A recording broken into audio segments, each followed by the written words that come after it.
waxaa soo batay guurka qodbasirada saa hore u sheegnay horta diiniyan xalaal baa soo xaaraan ani u malayn maayo nin qodbasira Soomaalida magaca isaga bixisa maahine gabarhan nikaax lagu xirin ma jirto ha marka hadii la qariyay kullaybo qariskaas la qariyay ani waxay ila tahay nikaaxi haduu dhacay qariskan la qariyayna labada qof oo isqaba isaga raali ah hadaysan gabadha raali ka ahayn lama qariyeen ani say ila tahay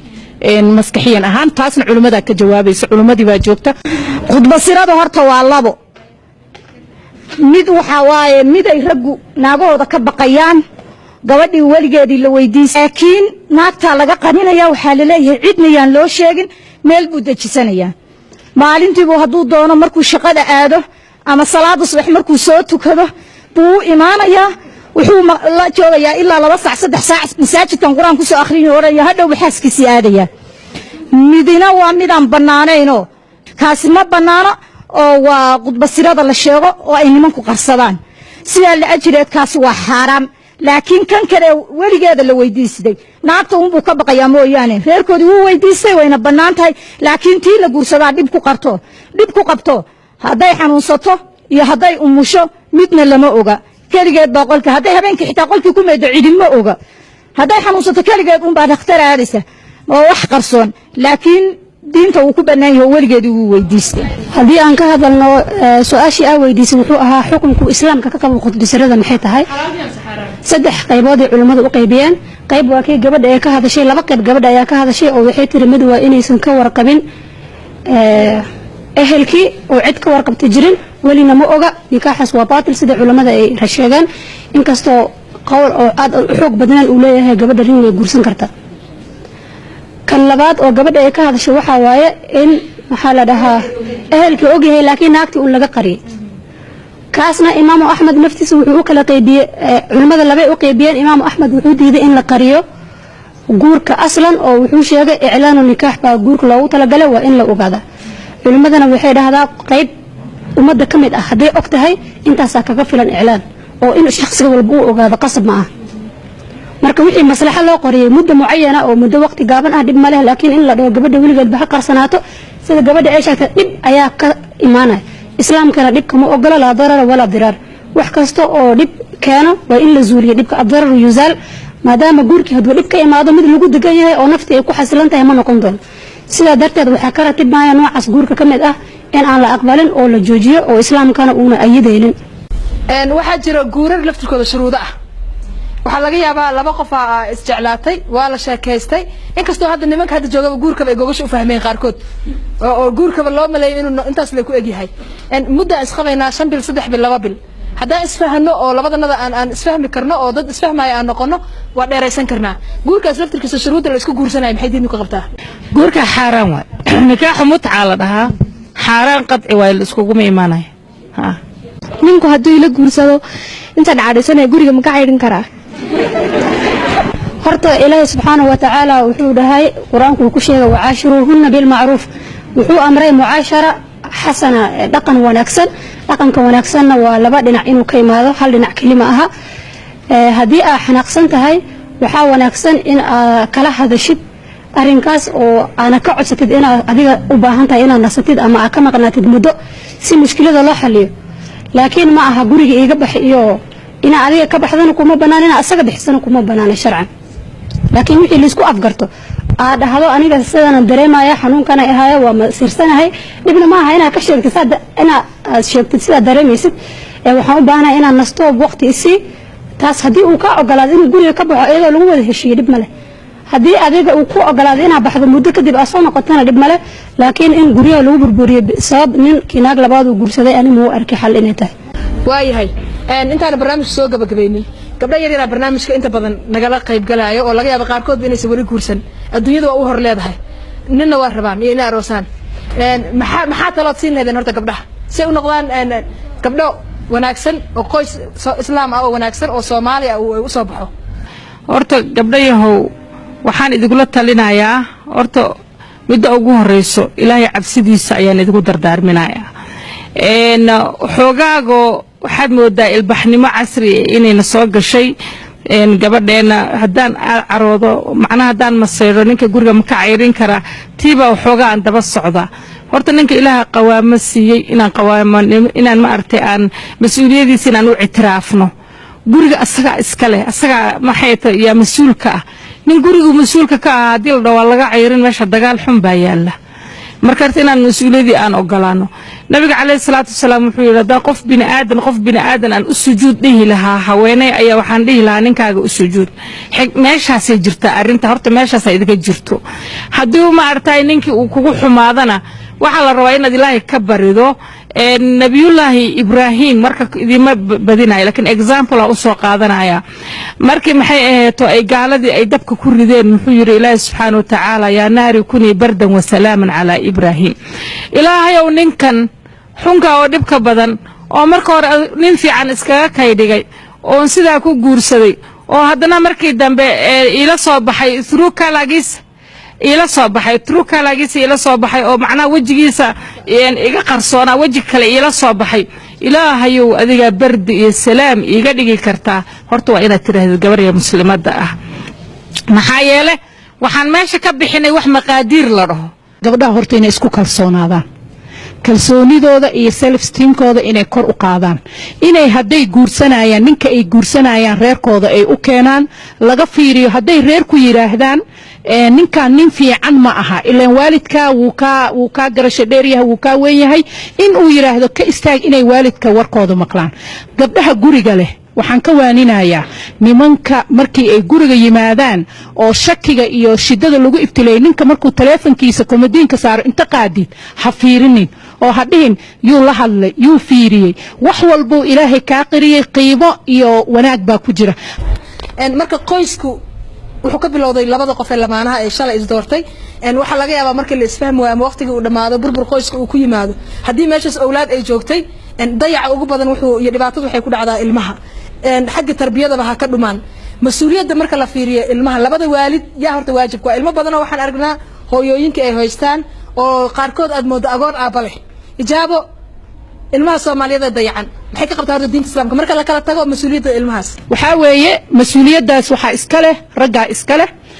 laanahu rijaalka waxay ay mas-uul ka yihiin waxay ka yihiin dumarkii iyo caruurtii marka dayacaadaas la dayacay waxa keentay qofka wax ma dayici karo haddii uusan asaga markii horeeto la soo tarbiyeeyey qof wax dayacay hadda aragtid waxa waaye qof asaga markii horeeto tarbiyadiisii ay qalal gashay ama ay xumaatay markuu qofka tarbiyadiisii ay xumaato asagana wuxuu dhalo ma tarbiyeyn karo waxaan aad cajiib u ah marka qaarkood ragga markii iyo reer baa waxa laga yaabaa inay isqabtaan ku tiraahdid reerkan ha duminina ninka gabadha waxay ku leedahay silac ku nool soddon guursataa dhaanto subhanallah ilaa soddon horta noo guurinin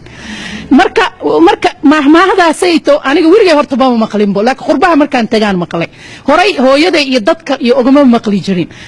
ninkii yaa soo haray ninkii hadda tiraad reerkan ha duminin wuxuu kugu leeyahay anigaba hooyo la'aan ku soo koray maxaa ka macna ah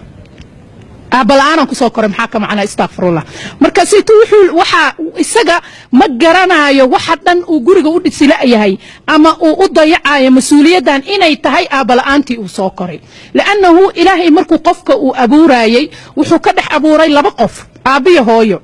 aabiyo hooyadii uu ka dhex abuuray waxay u baahan yihiin inay mutakaamil inay iskaamilaan aabihiina uu u soo shaqeeyo iyo mas'uuliyadii kore uu qaado hooyadiina ay ilmihii tarbiyayso laakiin haddii uu asagii uu dayaco asagay dambi ku tahay reerkan adaa ka mas'uuliyadii aad qaadi weysay darteed waa lagula xisaabtamaya Soomaalida dhibka ka jiro tahriibka balaayada gabdhahan la wada furayo gabdhahan iska socdo oo muxram la'aanta kulli raggii dhalay baa dayacay ilaahay hortiisana ayaga la weydiinaya marka waxaan aad dadka ugu boorin lahaa qofka mas'uuliyadda inuusan qaadin haduusan qaadi karin لأنه هدو مسؤول قاد واجب يكون قنيسة لكن قصب ملغو دهايو إلا مسؤول قاد هدادا قادي كريم مركه ربك فكر intaas kadib waxaan rabaa ilmihii waxa markii la dhalay kadib tarbiyadoodii ilaahay sibuu ugu talagalay muxuu ugu talagalay ilmihii horta hore qofka labada qof markii ay laba qof oo isguursadeen meel fiican ka yimaadeen siday walaalo noo sheegeen habkii uu ilaahay uu doortay maaragtay ama kitaabada aan ku aragnay ama nabiga calayhi salaatu wasalaam noo sheegay lagu guursaday kadib maxaa loo baahan yahay waxaa loo baahan yahay reerkan markay isu yimaadaan oo processkii loogu talagala dhan ay soo dhaafaan horta hore inay fariistaan oo ay ducaystaan markay ducaystaan kadib ay ka hadlaan reerkan la dhisay sidee loo wadaaya ilaan wax walba adduunka joogo wuxuu leeyahay rule and regulation uu leeyahay sharci buu leeyahay sharcigee rabnaa gurigan habkee rabnaa inaan u dhaqanno habkee rabnaa inaan wax u suubino ilmo markaan hadduu ilaahayna siiyo oo risiq ilaahay nagu irsaaqo sidee rabnaa ilmahan inaan u korino maalin dhaweedaa gabar waxay iiga sheekaynaysay ninbaa wuxuu ka soo tegay 6 caruura 7 caruura gabar kale guursaday oo wax baratay oo kala arag ma sha Allah gabadhiya waxay leedahay ninkan maxay naagta ku soo furtay waaba nin fiican maxay isku fureen waaba nin aan la heli karin waxaan aniga markii la ii sheegay Allahu akbar reerkan horta caruur markay dhalaan kadib su'aashaas la isweydiinayaan ku iri dhibkaba wuxuu yimaadaa markii wax la dhalay intaan wax la dhalin dadku waa saaxiib wax la isku qabanayaaba iska yar haye wax macnaaha ma israacnaa haye hatta dhaqaalihii oo kale tabada la isku qabsanayo laanahu labadan qof waxa way maxay cunayaan laakiin markay caruur timaado oo masuul yimaado oo cunno timaado oo isbitaal yimaado oo xafaayad timaado oo iskuul yimaado oo dugsi yimaado maantaas waa markay shidada bilaabanayso marka waxa waaye masuulka ragaabu ilaahay saaray dumarkana waa inay uga dambeeyaan macnaheeda waxa weeye haddaan guriga la kala dambaynin gurigaas waa dumaya inuu dumana marna naagaha dumarka keena marna ragga keena mar dumarka keeno waxa weeye mar alla markay wax dhashay inta horeeto raggii markii la wareystay waxay yiraahdeen on research suubina waxay yiraahdeen gabadha intaysa wax dhalin waa ma sha Allah kala arag markay hal cunug dhashay 2-3 markay dhashay ninkaanayto ma ku bixin kare waxa rabtid ka sameey waa ninkiina muxuu sameeynayaa gabadhan waxbay dhashay meeshaan maba ka bixaysay ani maalba furiinka ugu bootay barka هذا واحد سميس وكفرة واحد سداد سميس وكفرة ما قد جرى ناكتا نفري وحان هذا كهر يركو أكل الجري الله يرحمه إن الشيخ عمر فاروق وحي وبركو نوي من 1993 وحي نوي من المجال السويدن اللي يراهن وحي سمينا يرجع دلقتكو طلبوا توسدح مركز دنبي لشيء توقيل هذا مركز سوى حيالنا مركز سولي مركز هريتو محا سجد ليليسان بهالشانيتو in lagu dheelo looguma talagelin markay wax laga fursan waay laanahu guri dumay arshiga ilaahay ayaa ka gariira shaydaanka reerkaas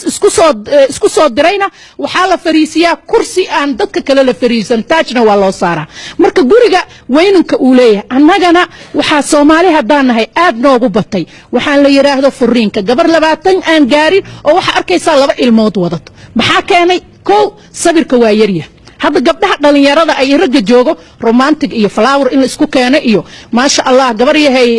I miss you iyo darling iyo waalidii yaqaana laakiin sabir waa ibr waa mahadsantahay ijaabo Maryan Shariif gabdho badan oo Soomaaliyeed ah barnaamijkan hadda nala jooga qaar koodna barnaamijka daawan doono marka laga hadlo qoysaska Soomaaliyeed furiinka ku badan guurkana waa ku badan yahay waxa arkaysaa xaafadan hadda isliin nin baa degan naag ilmu leeyahay waxa laga yaabaa subaxii guriga ka quraacda sawdsiinana kala qadada u tagaa oo qod basira ah aad qod basirada noogu soo badatay horta diiniyan waxaan guurkan la qariyay guurku waa wax sharaf leh sababta loo qariyay ninkan laga yaabo inuu qoyskan iyo naagtan ka cabsanayo laakiin haddana dhibaatooyinka ay kamid tahay marka la ogaado dhow lagu kala tago maxaan dhihi karnaa marka guurka laga hadlo rag waxay yiraahdaan afar baa horta waxay dumarka ku baasreen afar baa alla noo baneeyay guurkana sidiisaba واجب دينيا ما أهن قفك وأنا جورسن كرا وأنا سكدين كرا قف عذاب يجنكم متيسنا ما لم حق جورسن ويدا وكل آخر الأسودين معي إن مركلا فيريو وحنا أقول بدن ولا ده أما علماء وحبرتي حقا وكر جبرين كوا كلا وكذا خال بدينهن وحلاقي أبا ملب كودي حبت سودة ودي دخاله ودن وبدينها وحرك كرينا كهر ريان أم ليسا نكن وحلاقي أبا إنه بلود ليه ماشو ناك كقب صدح ناك بلود أبا كبدن أو مسؤولية كلا سارن أو على إسكوه furiinka faraha badan culimada ugu badan laftirkeeda asagoo diintii bartay markuu maanta gabadhan furo barnaamij kala furo 4 iyo 5 kala barba dumarka isaga uu soo maray diintii uu bartay aaw mas'uuliyadeedii xaqiiqatan horto ilaahay subhanahu wa ta'ala wa maxayto wuxuu sheegay nabiga kaleey salaatu salaam adeerkii asagoo faalo oga bixinayo innaka la tahdi man ahbabta walakin allah yahdi man yasha way dhibaatooyinka way jiraan boqolkiiba 80 way jiraan dhibaatooyinka aad sheegayso xamdiyay balse waxyaalaha soo idil markay yimaadaan sidaan aan ku gabagabeeyay haday khitaabkaygi alla bari baa looga baxaa alla bari in looga baxo ma dhihi karno gabdhayo wadaadada ay idin soo dhawaanin ma dhihi karno mana dhihi karno wadaadada idilna dambi ma wada saari karno maxaa yeelay waxa waaye wadaadada waxa waaye waa indhihii mujtamaca waxay dhahaan culimo qiilma wayse adigu qaalin ma haysa marka xataa saddexdii markii la isku furo qiilkii way u keenayaan marka waxa waaye culimadeena ilaahay soo hanuuniyo kuwii howlaha ku dhex jira wadankii burbura ka dhacay noloshii qofba meel ay ka gashay waxa laga yaabaa in dadka aysan isku meel daruufta u helin inay ku wada noolaadaan horta sharciga islaamka maxay ka qabtaa kala maqnaanshaha faraha badan muddo intee la eegaas diinta oo gashay labada qof ay kala maqnaadaan diiniyan bismillaah kala maqnaanshaha waxa way labay noqon kartaa mid duruuf ay ka kaxayso oo qofkii sidii hadda Salama oo kale radiyallahu anha markay soo haajirayeen asxaab haweenkoodii waa soo haajireen diintaadii markaa la haajiray sidoo kale waa kala tagi kartaan wadankii maxay toole markii dhibaato sideen oo kale wadankeena ay uga dhacdo burbur iyo dhibaato hadda qoys isla wada nool ma jirto caruurtii aabihii kulli waa duruuftii kala kaxaysay laakiin haddii uu qofkaas kas iyo maag iyo